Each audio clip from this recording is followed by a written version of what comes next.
Alhamdulillah kita panjatkan puji dan syukur kepada Allah Subhanahu wa taala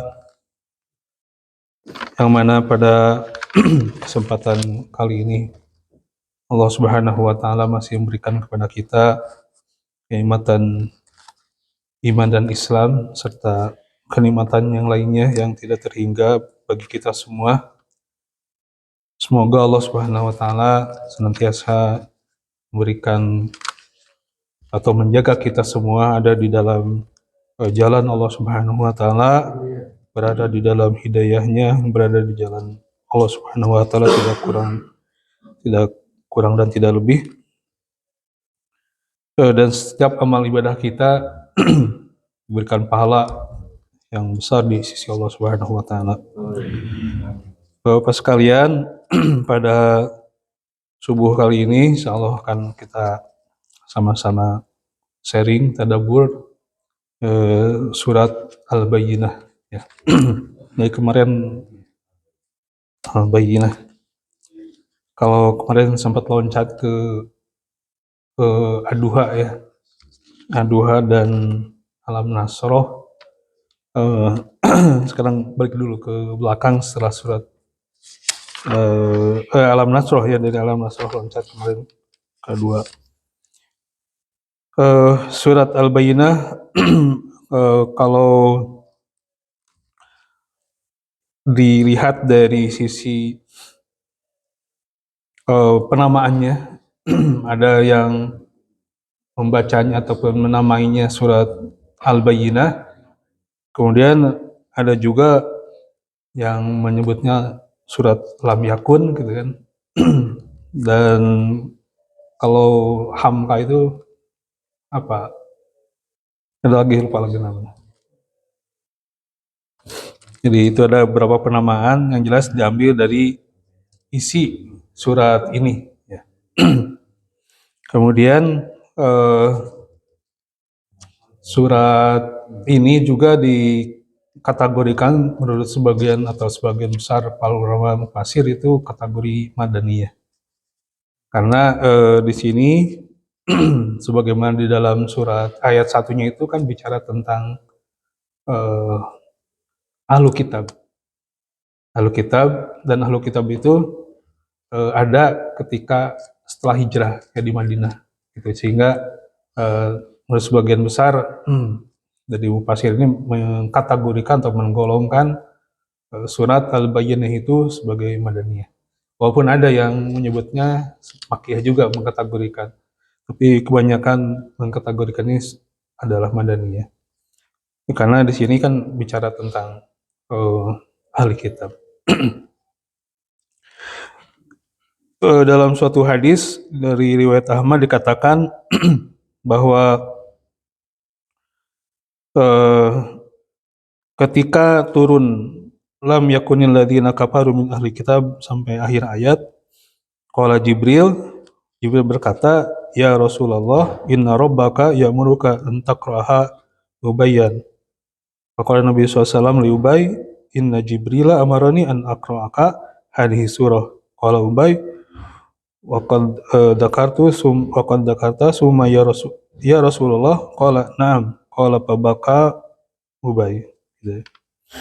Kemudian di hadis lain juga mengatakan qala Rasulullah SAW li Ubay bin Ka'ab, innallaha amarani an aqra alaika lam yakunil ladzina kafaru min ahli kitab, qala masamani laka, qala na'am babaka. Qala riwayat Bukhari Muslim ya. Jadi di dalam riwayat ini mengatakan bahwa Jibril berkata kepada Rasulullah agar membacakan surat ini ke Ubay bin Ka'ab. Lalu Ubay bin Ka'ab Rasulullah SAW membaca pada Ubay bin Ka'ab, Pabaka Ubay, maka Ubay tersenyum.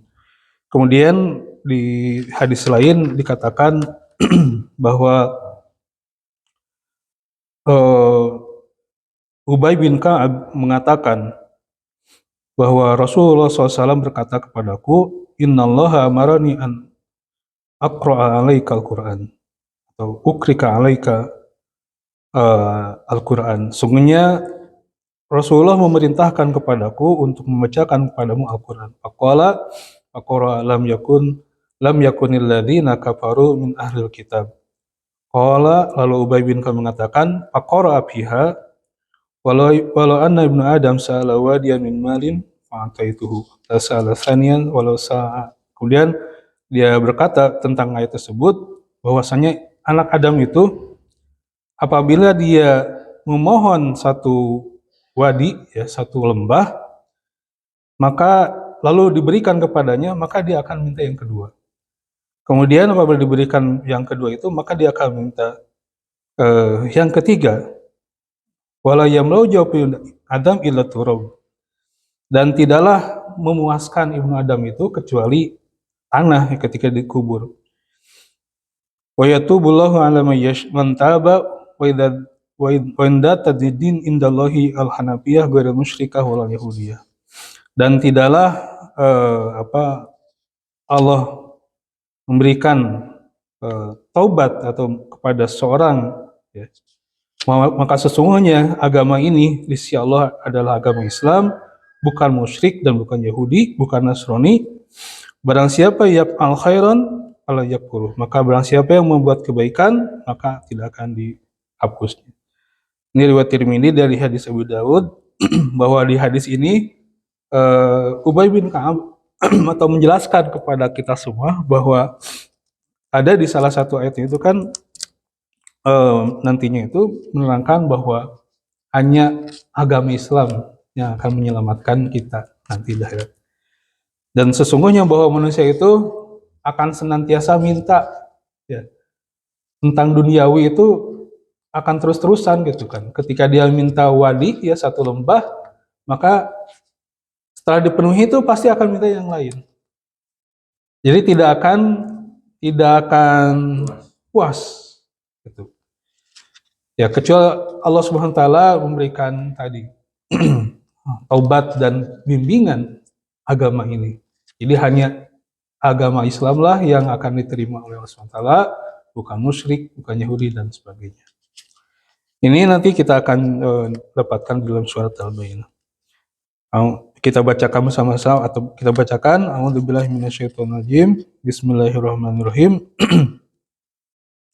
Lam yakunil ladzina kafaru min ahlil kitabi wal musyrikina munfaqina hatta ta'tiyahumul bayyinah.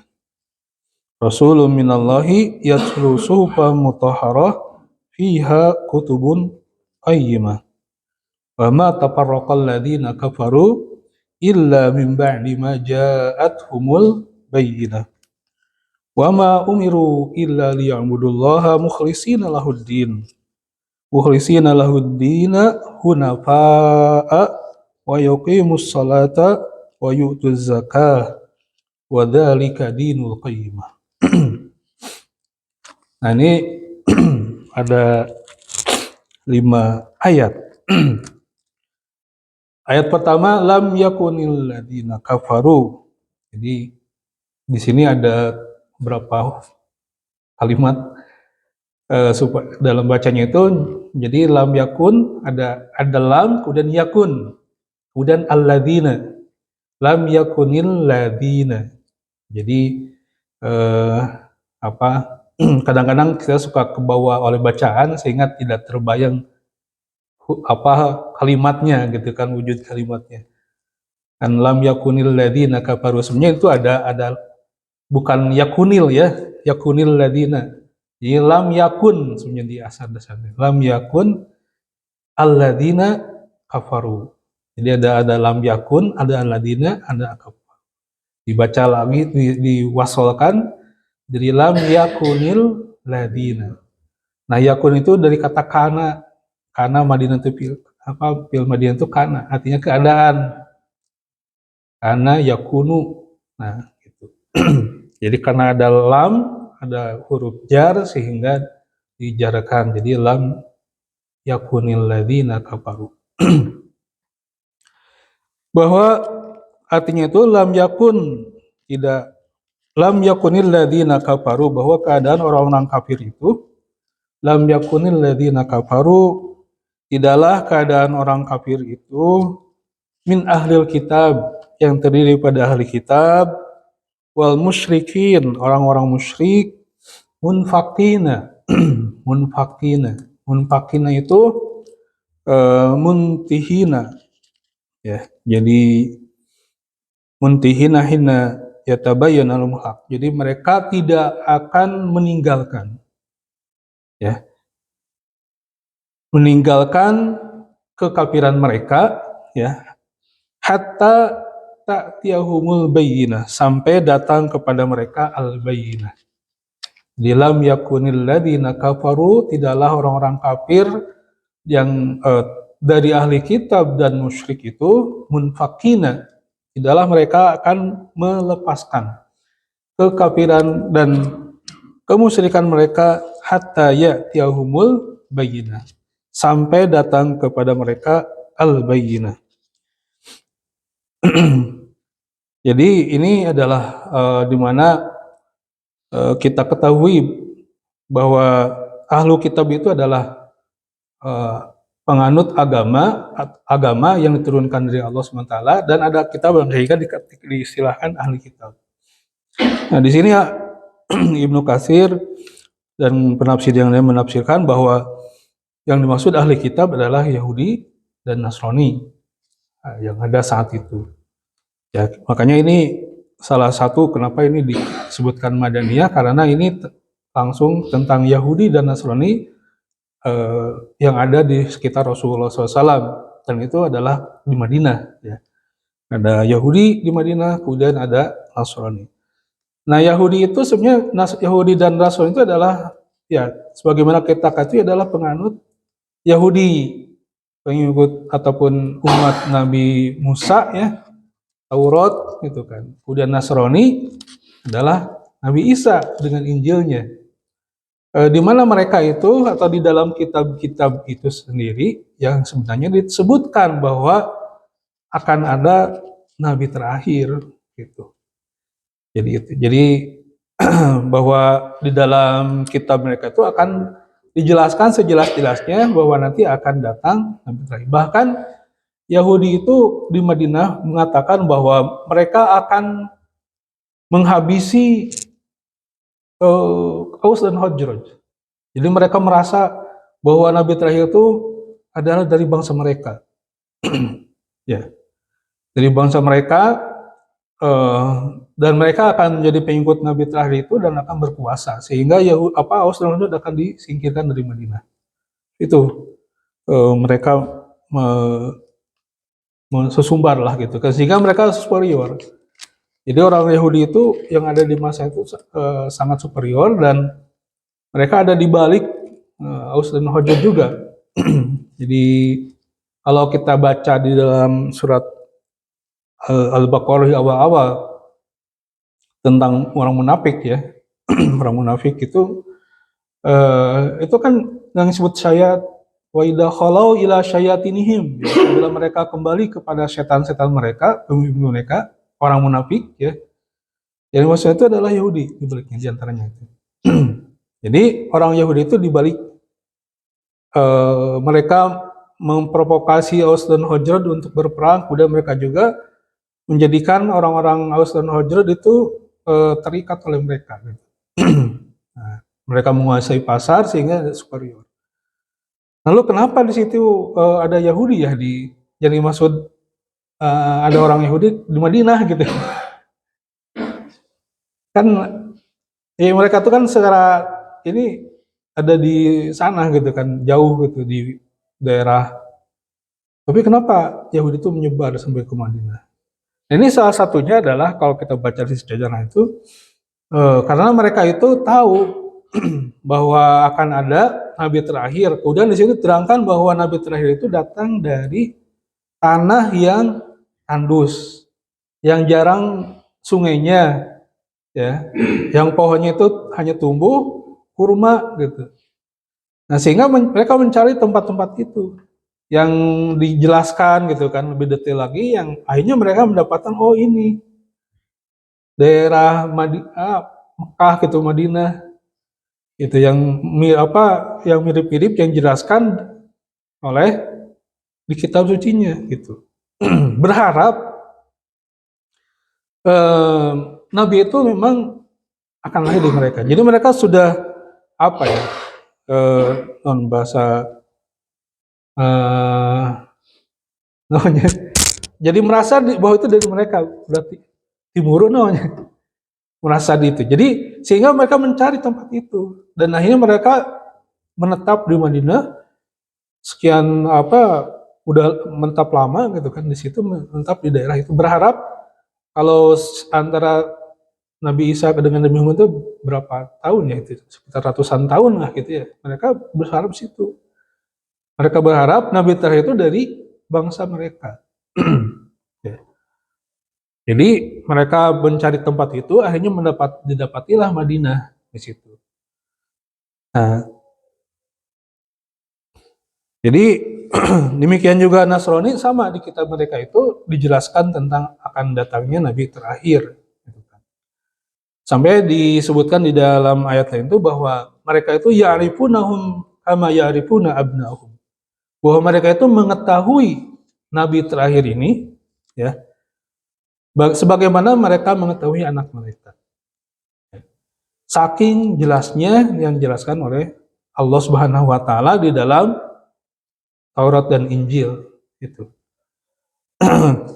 Di dalam ayat lain min ba'dismuhu Ahmad gitu kan, di dalam ayat namanya min ba'dismuhu Ahmad, dari sebelumnya dengan namanya tuh Ahmad gitu kan.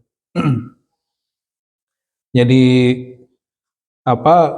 mereka tahu gitu. Bahkan ketika Rasulullah SAW menerima wahyu pertama itu kan dalam keadaan gemetar kan gitu ya.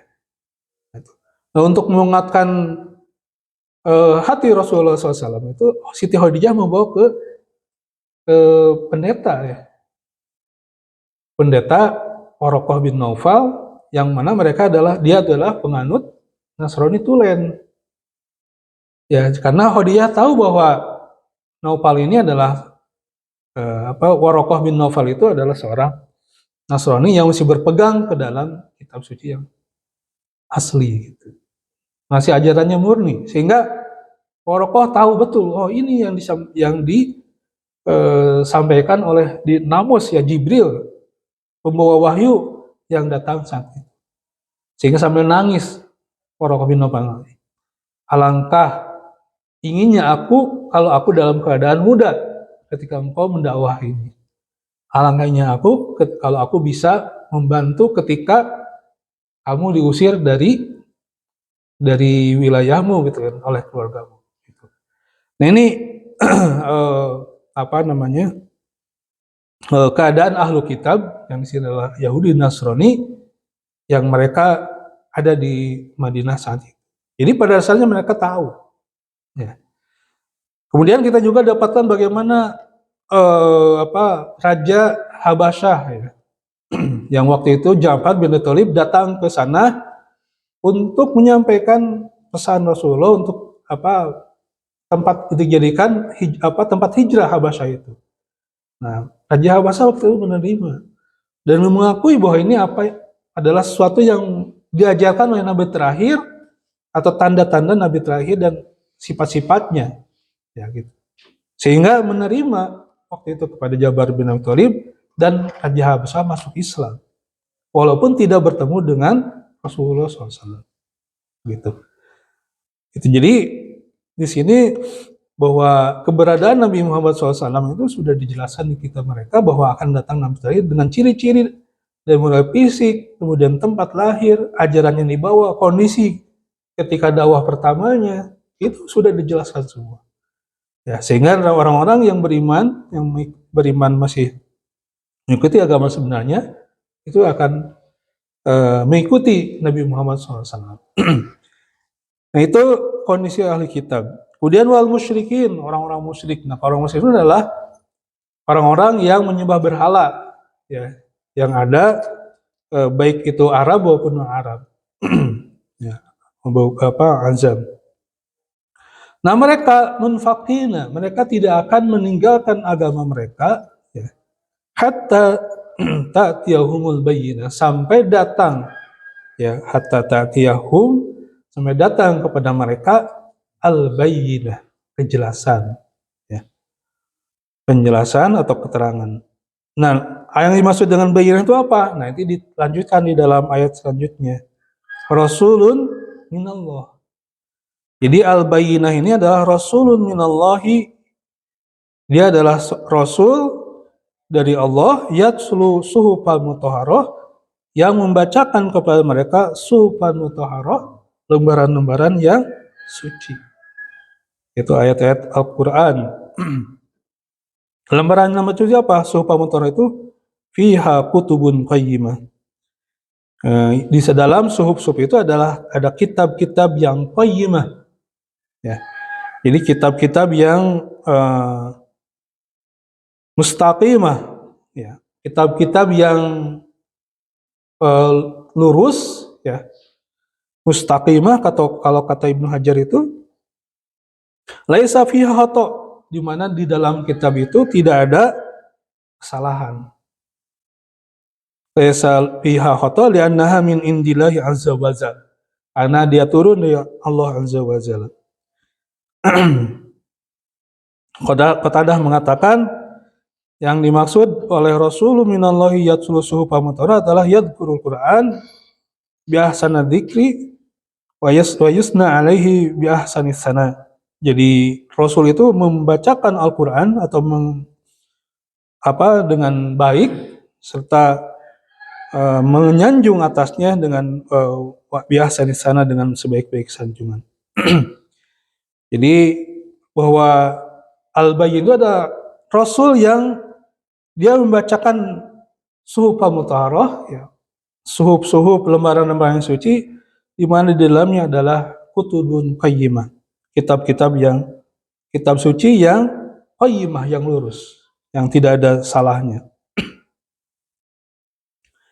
Nah, di sini bahwa mereka itu ahli kitab dan musyrik itu mereka tidak akan beriman sampai turunnya al-bayyinah, sampai datangnya kejelasan, yaitu dengan diutusnya seorang rasul yang mana di situ membacakan suhuf-suhuf yang mutahharah, ya, yang suci, pihak kutubun qayyimah, di mana di dalam suhuf-suhuf itu ada kitab yang qayyimah, yang lurus. Ini adalah penjelasan Allah Subhanahu wa taala, di mana kejelasan itu adalah Rasul, diutusnya Rasul Muhammad SAW yang membawa Al-Qur'an, yang mana ini adalah kitab yang qayyimah, yang lurus. Di mana Quran ini adalah Quran suci, ya, dari Allah Subhanahu wa taala, dan terjamin. Makanya di sini qayyimah itu adalah mustaqimah ghairu khata'. Dia adalah Quran atau kitab suci yang jelas, ya, yang benar, yang lurus, tanpa ada kesalahan. Nah, ini kita juga buktikan, ya, kalau kita lihat YouTube yang alaf, ya. Itu mereka mendapatkan bagaimana di dalam Al-Quran itu tidak ada yang tabrak-tabrakan, gitu kan, tidak ada yang redundant, gitu kan, satu sama lain itu nyambung, gak ada yang salah. Kalau kita dengar, ya, testimoni ataupun wawancara-wawancara yang mualaf itu, yang mana mereka tuh mempelajari Al-Quran, ya, kemudian dibandingkan dengan yang lain, gitu kan, ternyata memang di sini nggak ada yang pertentangan satu sama lain dan tidak ada kesalahan-kesalahan, karena memang di sini Allah SWT menjaminnya. Dari mulai diturunkan, dari mulai Allah SWT menurunkan secara sekaligus di Sidratul Muntaha, di apa namanya, kemudian Allah turunkan ke langit dunia, dan Allah turunkan kepada Nabi Muhammad SAW dengan perantara Jibril, dan Jibril adalah malaikat yang kuat, ya, yang digambarkan dalam hadis itu sangat kuat, ya, yang mana sayapnya saja bisa menutup pupuk, itu dengan sayap-sayapnya yang gemerincing. Jadi kalau namanya gemerincing, ya, berarti bahannya teh lain bahan plastik, gitu. Ya, kuat, gitu kan. Jadi yang di dalam hadis Bukhari digambarkan bahwa sayapnya itu menutup pupuk. Ya, pupuk itu bisa beri sa tungtung langit. Gitu. Jadi siapa yang bisa menerjang Jibril gitu kan? Artinya itu. Jadi dibawa oleh Jibril yang terpercaya, kemudian diberikan kepada Muhammad yang terpercaya, ya. Lalu disampaikan pada umatnya orang-orang pilihan. Jadi otentik. Jadi tidak ada kesalahan. Jadi tentang keabsahan Al-Quran ini dari sisi prosesnya saya begitu kuat gitu kan. Makanya di sini adalah kutubun qayyimah, kitab yang mustaqimah ghairu khotok, yang lurus tanpa eh, tidak ada salahnya. Nah, kemudian wa ma tafarraqal ladzina utul kitaba illa min ba'di ma ja'atuhumul bayyinah. Dan tidaklah orang-orang yang telah diberikan kitab itu bertafarruq, berpecah, illa min ba'di ma ja'atuhumul bayyinah. Kecuali setelah datangnya bayinah, ya, kepada mereka al-bayinah tersebut. Jadi di sini sebagaimana firman Allah Subhanahu wa taala, ya, di ayat yang lain, wala takunu kalladzina tafarraqu wakhtalafu min ba'di ma ja'atuhumul bayyinah wa ulaika lahum adzabun adzim. Jadi Allah Subhanahu wa taala menjelaskan bahwa ahli kitab itu atau orang-orang yang utul kitab itu mereka berpecah belah setelah datangnya kitab kepada mereka, setelah datangnya bayinah, penjelasan kepada mereka. Sebagaimana di ayat lain katakan wala takunu, janganlah kalian menjadi orang-orang seperti orang-orang yang taparroku, mereka berpecah belah, wahtalafu, dan mereka berikhtilaf, mimba lima ja'athumul bayinat, setelah datang kepada mereka al-bayinat, keterangan-keterangan. Wa ulaika adzabun adim, dan bagi mereka ada siksa yang adim, yang sangat besar, yang dibidadika ahlul kitab, ya, yaitu di mana ahli kitab itu yang diturunkan kepada, yang turun atau yang merupakan umat terdahulu, ya, di mana mereka berpecah belah, ya, dengan bayinah ini, di mana salah satunya penyebabnya adalah ada yang beriman, ada yang tidak, kemudian ketika beriman juga ada yang menafsirkan atas kitab-kitab mereka dengan seenaknya, sehingga kita dapatkan pula bahwa orang-orang Yahudi itu yuharrifunal kalima an mawadi, mereka merubah kalimat-kalimat Allah dari yang sebenarnya, ada yang ditambahkan, ada yang dikurangkan.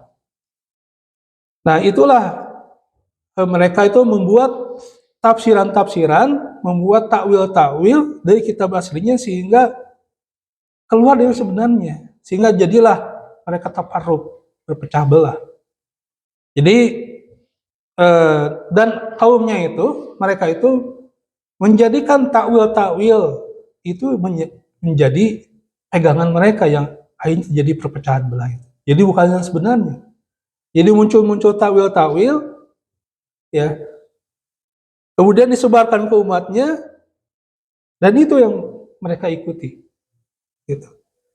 Jadi di ayat dikatakan bahwa mereka itu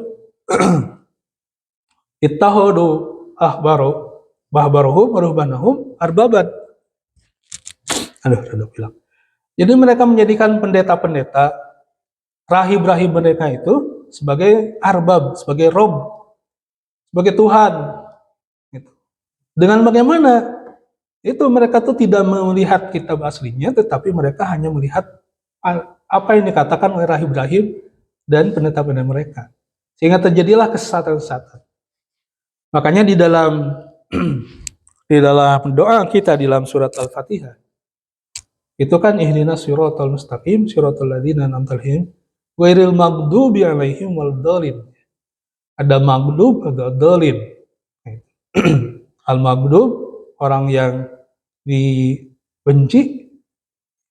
Nah, siapa? Nah, itu Yahudi.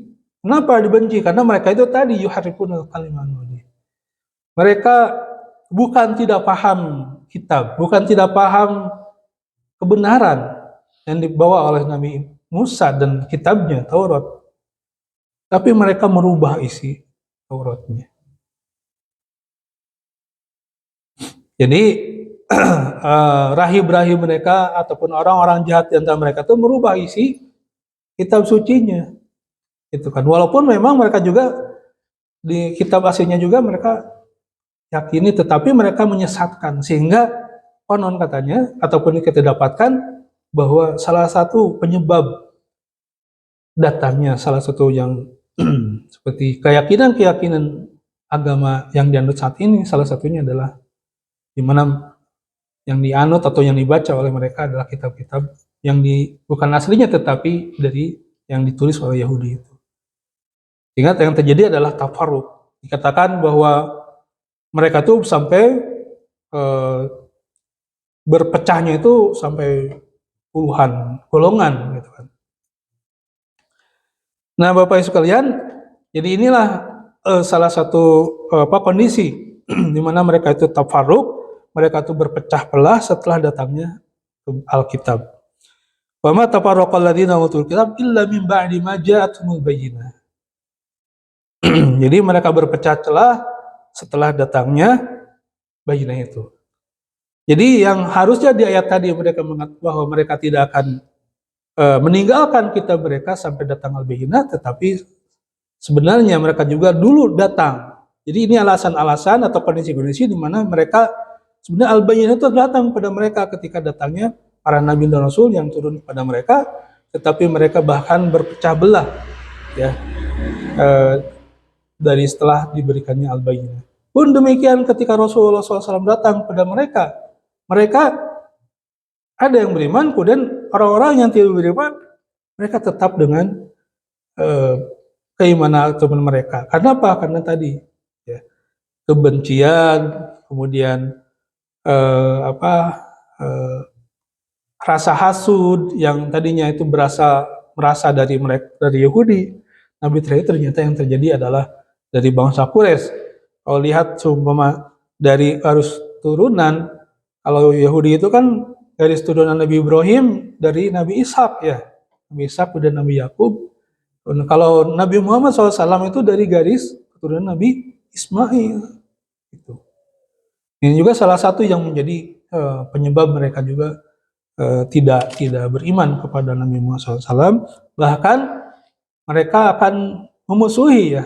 Kita dapatkan nanti ada peperangan-peperangan, walaupun di awal ketika Nabi SAW masuk di Madinah itu melakukan kesepakatan bersama ya di Yahudi di Madinah termasuk dengan Yahudi ya. Tapi akhirnya mereka melanggar kesepakatan itu ya. Mereka menentang dengan orang-orang munafik yang di sekeliling mereka itu berusaha untuk membunuh Nabi SAW. Maka terjadilah peperangan-peperangan pengusiran mereka dari wilayah Madinah. Sehingga kita dapatkan dalam Sirah ada Banu Quraidah, perang Banu Quraidah, ada perang Bani Nadir dan sebagainya. Itu kaitan dengan perilaku orang Yahudi kepada Rasulullah SAW. Jadi wa ma tafarraqal ladzina utul kitaba illa min ba'di ma ja'atuhum bayyinah. Kemudian Allah Subhanahu mengatakan wa ma umiru illa liya'budullaha mukhlishina lahuddin. Dan tidaklah mereka diperintahkan kecuali untuk beribadah kepada Allah secara ikhlas ya. Mukhlishina lahuddin, di mana dijadikan ikhlas karena agama. Dan ini juga apa yang jadi kondisinya sama sebagaimana dulu Rasul-Rasul sebelum Nabi Muhammad juga sama mengajarkan kepada manusia agar mengibadahi Allah Subhanahu wa taala. Ya, beribadah hanya kepada Allah Subhanahu wa taala secara ikhlas. Sebagaimana dalam ayat lain, wala takunu kalladzina tafarraqu. Yaitu wa ma arsalnaka min qablika min rasulin illa nuhi ilaihi annahu la ilaha illa ana fa'budun. Gitu. Dan tidaklah kami utus rasul-rasul sebelum kamu wahai Muhammad ya, min rasulin daripada para rasul illa nuhi ilaihi kecuali diwahyukan kepadanya annahu bahwasanya Allah SWT la ilaha illa ana fa'budun. Tiada Tuhan kecuali Allah, aku fa'budun, maka hendaklah mereka beribadah kepada Allah. Jadi apa yang dibawa oleh Nabi dan Rasul dari sejak Nabi Adam sampai Nabi Muhammad sama, la ilaha illallah. Walihada qala hunafa, maka di sini dikatakan mukhlisina lahudina hunafa. Nah, itu ayat muhnifina anisyirki ila tauhid. Jadi kecenderungan keluar dari kemusyrikan kepada tauhid, sebagaimana disebutkan di ayat lain, walaqad ba'atsna fi kulli ummatin rasulan an ibudullaha wa zanibut tagut, dan sungguh telah diutus kami telah mengutus pada setiap umat itu seorang rasul untuk menyampaikan agar senantiasa beribadah kepada Allah, an ibudullaha, agar mereka beribadah kepada Allah, wa zanibut tagut, dan menjauhi tagut. Jadi tagut itu adalah sembahan-sembahan selain Allah Subhanahu wa taala. Kemudian di ayat lain wa yuqimus shalah, dan mereka mendirikan salat. Jadi ibadah kepada Allah secara ikhlas, kemudian wa yuqimus shalah, dan mereka mendirikan salat. Wa hiya asyrafu ibadatil badan, dan salat itu merupakan ibadah yang paling mulia, ibadah badannya yang paling mulia. Kemudian wa yu'tunaz zakah, serta mengeluarkan zakat. Jadi kalau sholat adalah ibadah vertikal ya, ibadah mahdoh, kemudian wayutuz zakat, dan mereka wayutuz zakat, mereka menunaikan atau mengeluarkan zakat sebagai ihsan ilal fuqara, menjadi kebaikan kepada orang-orang fakir dan yang membutuhkan. Wadzalika dinul qayyimah, itulah agama yang qayyimah, al-milah al-qaimah al-adilah.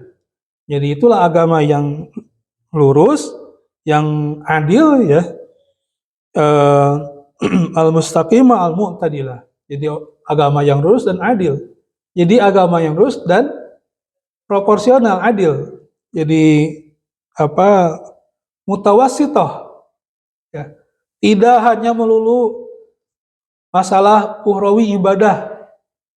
Jadi agama ini adalah agama yang mengajarkan ibadah kepada Allah, yang tidak hanya diperintahkan di masjid saja gitu kan. Jadi bukan agama yang ngajarin orang untuk menjadi petapa gitu. Tidak. Tetapi di situ ada termasuk juga baik terhadap sesama, baik terhadap dalam kehidupan. Itu.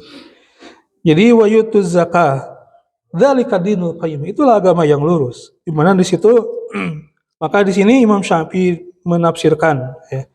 Imam Az-Zuhri kemudian Asy-Syafi'i mengambil dalil bahwa di sini ala anal amal dakhilah fil iman. Bahwa amal-amal, setiap amal itu dakhilah fil iman. Bahwa itu termasuk dalam bagian keimanan. Gitu. Jadi setiap amal baik kita itu bagian daripada keimanan kita. Bagian daripada ibadah kepada Allah Subhanahu wa taala. Ya. Ini selaras dengan keterangan yang lainnya bahwa agama ini tidak hanya sekedar agama yang sebagaimana yang terjadi ya, di beberapa bagian umat, di mana agama dianggap sebagai candu, ya, penghalang kemajuan, hanya dipisahin, agama itu hanya ada di tempat ibadah doang gitu kan, tidak yang lainnya. Atau agama ini tidak mengajarkan kepada umatnya baik di dalam ibadah, tetapi tidak baik dengan sesama manusia. Ini enggak juga. Nah, baik tidaknya sama manusia itu diatur di dalam kitab suci, dalam Al-Quran dan As-Sunnah. Bagaimana kita mendapatkan pengajaran tentang akhlakul karimah dari Rasulullah SAW. Ya, di mana dikatakan bahwa laqad kana lakum fi Rasulillahi uswatun hasanah, bahwa didapatkan di dalam diri Rasul itu uswatun hasanah, contoh yang baik. Kemudian dikatakan bahwa bahwa bu'istu liutamima makarimal akhlak, bahwa aku diutus untuk menyempurnakan makarimal akhlak, akhlak yang mulia. Nah, akhlak iman itu adalah dari mulai karakter ya, pribadi dengan Allah SWT, pribadi dengan keluarga, masyarakat dan semuanya. Ya kalau kita lihat ataupun baca hadis-hadis tentang Rasulullah SAW, itu kelengkap. Baik itu sebagai pribadi, kemudian kepala keluarga, dengan istri, dengan anak, dengan pembantu, ya. Dengan pembantu itu di mana Rasulullah SAW tidak membedakan kalau pakaian, makanan. Bahkan Rasulullah tidak pernah atau selalu menyertai makan pembantu dan keluarganya. Khonimah. Jadi Rasulullah pernah satu ketika eh, mau keluar gitu ya, tapi ada khodimahnya yang datang makan dan dipersilakan untuk makan, bawa anaknya. Rasulullah duduk dulu dan hanya minum walaupun hanya seteguk, menyertai khodimah dan anaknya sampai diusap anaknya dan didoakan, dan anaknya ini nanti menjadi ulama. Sahabat yang mulia. Nah ini agama yang dibawa itu tadi, agama yang qayyimah, di mana di situ yuqimus shalah, untuk mendirikan salat, kemudian yu'tuz zakah, mengeluarkan zakah. Jadi dzalika dinul qayyimah.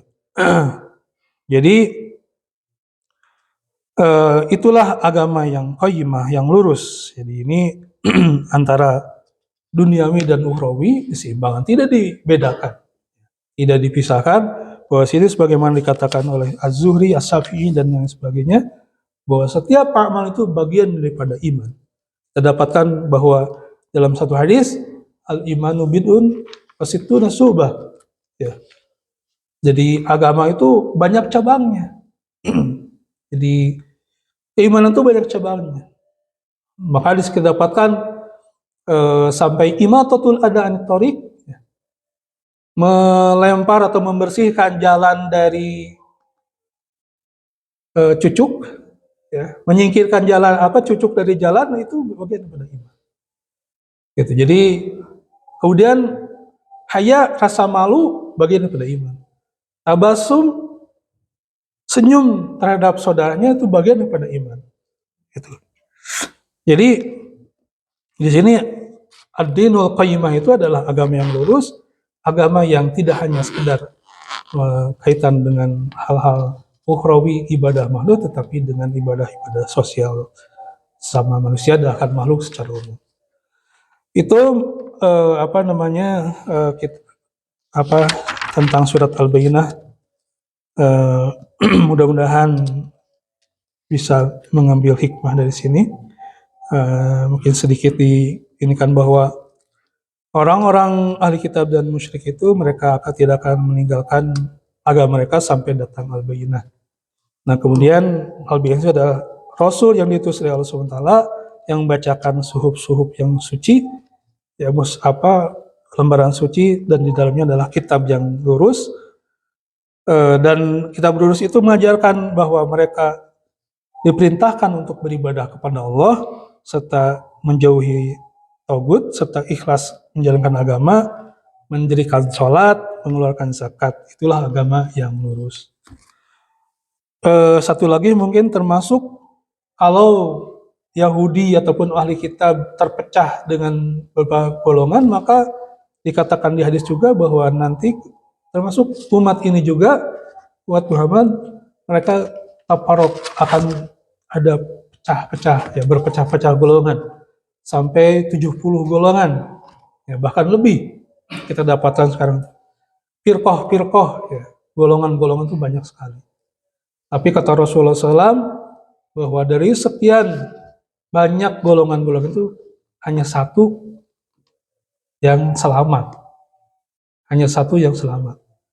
Siapa mereka itu? Nah, firqatun najiyah disebutnya, bahwa ada hanya satu golongan yang najiyah, yang selamat. Itu adalah orang-orang yang dia berpegang teguh ma'ana wa ashabi. Rasulullah begitu. Mereka berpegang teguh kepada apa yang dibawa oleh aku, ya, Al-Quran dan Sunnah, wa ashabi, dan sunnah-sunnah sahabat. Jadi itulah yang firqatul an-najiyah. Jadi adalah kelompok ahlu sunnah.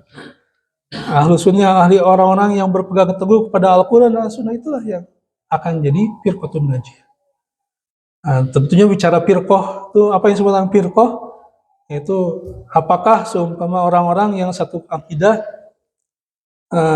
kemudian beda pendapat, apakah disebut firqah atau tidak, atau itu hanya sekedar ikhtilaf saja?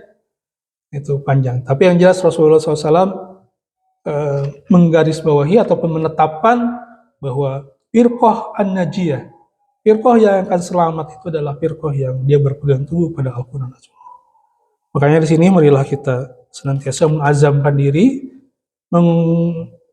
menguatkan tekad kita untuk senantiasa berpegang teguh pada Al-Quran dan As-Sunnah. Maka salah satu langkah untuk bisa ke sana adalah mari kita sama-sama mempelajari Alkitab dan As-Sunnah ini, Al-Quran dan As-Sunnah. Semoga Allah SWT senantiasa membimbing kita dan mengarahkan kita serta menjaga kita dari pada dalam Shiratal Mustaqim. Demikian bisa sampaikan. Billahi taufiq hidayah. Assalamualaikum warahmatullahi wabarakatuh.